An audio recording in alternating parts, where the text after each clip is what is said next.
ईमानदार किसान की कहानी। एक गांव में रामू नाम का एक गरीब ईमानदार किसान रहता था। वह अपनी कड़ी मेहनत और ईमानदारी के लिए पूरे गांव में मशहूर था। उसका गुजारा अपनी छोटी सी जमीन पर खेती करके होता था। उसके पास ज्यादा संपत्ति या साधन नहीं थे, लेकिन वह जो भी कमाता था उसमें संतुष्ट रहता था। एक दिन रामू अपने खेत में हल चला रहा था कि अचानक उसकी हल की नोक किसी धातु से टकराई। जब उसने जमीन को खोदा तो वहां एक पुराना घड़ा मिला। उस घड़े में सोने के सिक्के भरे हुए थे। रामू एक पल के लिए चौंका, क्योंकि वह जानता था कि इस खजाने से उसकी सारी परेशानियां दूर हो सकती हैं। लेकिन रामू एक ईमानदार आदमी था।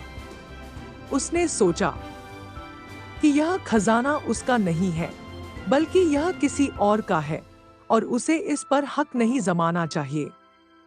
वह तुरंत उस खजाने को लेकर गांव के मुखिया के पास पहुंचा और उन्हें सारा मामला बताया। मुखिया उसकी ईमानदारी से बहुत प्रभावित हुए और उन्होंने रामू को उसका इनाम देने का सोचा। गांव वालों ने मिलकर तय किया कि रामू को उस खजाने का आधा हिस्सा दे दिया जाए, क्योंकि उसकी ईमानदारी की वजह से ही वह खजाना गांव के पास आ पाया था। रामू ने विनम्रता से आधे खजाने को स्वीकार किया और अपने जीवन में कभी भी ईमानदारी का साथ न छोड़ने का संकल्प लिया। उसकी ईमानदारी की कहानी पूरे गांव में और आसपास के गांवों में भी मशहूर हो गई और लोग उसकी सराहना करने लगे। इस तरह रामू की ईमानदारी ने उसे सम्मान और समृद्धि दिलाई। रामू को खजाने का आधा हिस्सा मिलने के बाद भी वह अपने पुराने जीवन के मूल्यों को नहीं भूला। उसने सोचा कि यह धन उसका जीवन बेहतर बनाने के लिए है, न कि विलासिता में खर्च करने के लिए।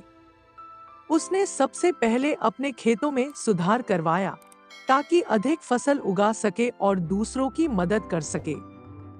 रामू ने गांव के गरीब किसानों के लिए भी कुछ धन अलग रखा। उसने उन लोगों को बीज और खेती के औजार दिए जो उनके पास नहीं थे। धीरे धीरे गांव में खेती बेहतर होने लगी और सभी की स्थिति में सुधार आने लगा। रामू ने गांव में एक स्कूल भी बनवाया, ताकि बच्चों को शिक्षा मिल सके और उन्हें अच्छी जिंदगी जीने का मौका मिल सके। रामू की उदारता और ईमानदारी ने उसे गांव का सबसे प्रिय व्यक्ति बना दिया। लोग उसे अपना मार्गदर्शक मानने लगे। उसकी मदद से गांव में खुशहाली फैल गई। लोग अपने छोटे छोटे विवाद भी रामू के पास लेकर आते और वह हमेशा न्याय और निष्पक्षता से उनका समाधान करता। समय बीतता गया, लेकिन रामू ने कभी भी घमंड या लालच को अपने जीवन में प्रवेश नहीं करने दिया। उसकी ईमानदारी और सेवा भाव से प्रेरित होकर कई गांवों के लोग भी उसकी तरह बनना चाहते थे। रामू ने गांव में एक मिसाल कायम की कि ईमानदारी, मेहनत और दूसरों की भलाई से सच्ची खुशहाली पाई जा सकती है। आखिरकार रामू का जीवन संतोष और सम्मान के साथ व्यतीत हुआ।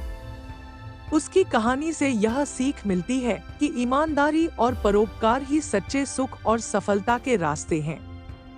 समय के साथ रामू का नाम न केवल उसके गांव, बल्कि आसपास के गांवों में भी फैल गया। लोग उसकी ईमानदारी और परोपकार की कहानियां सुनकर उसे देखने और उससे मार्गदर्शन लेने आने लगे। वह एक साधारण किसान था, लेकिन उसकी सोच और कर्म महान थे। एक दिन एक बड़े शहर से एक धनी व्यापारी रामू से मिलने आया। व्यापारी ने सुना था कि रामू न केवल ईमानदार है, बल्कि उसकी सोच में गहरी समझदारी है। व्यापारी ने रामू से अपने व्यापार में कुछ कठिनाइयों के बारे में सलाह मांगी।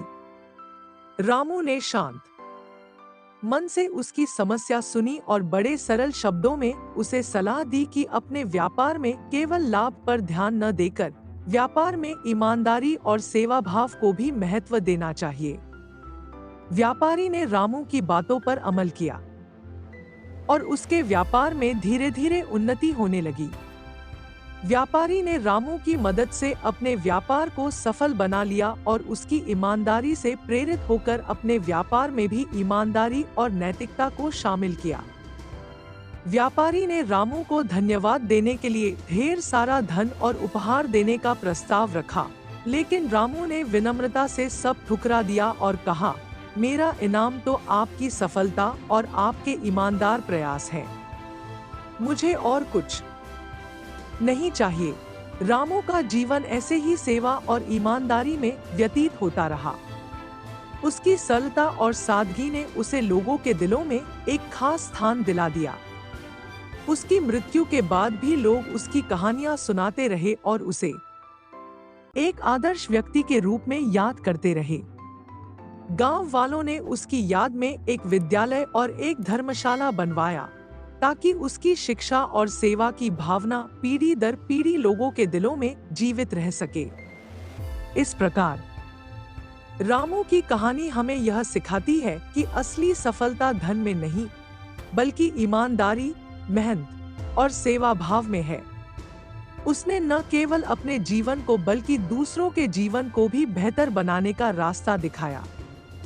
दोस्तों, आपको ये कहानी कैसी लगी कमेंट में हमें जरूर बताएं। मुझे आशा है कि आपको इस कहानी से बहुत सीख मिली होगी। तो चलिए मिलते हैं अगले वीडियो में, तब तक के लिए जय हिंद।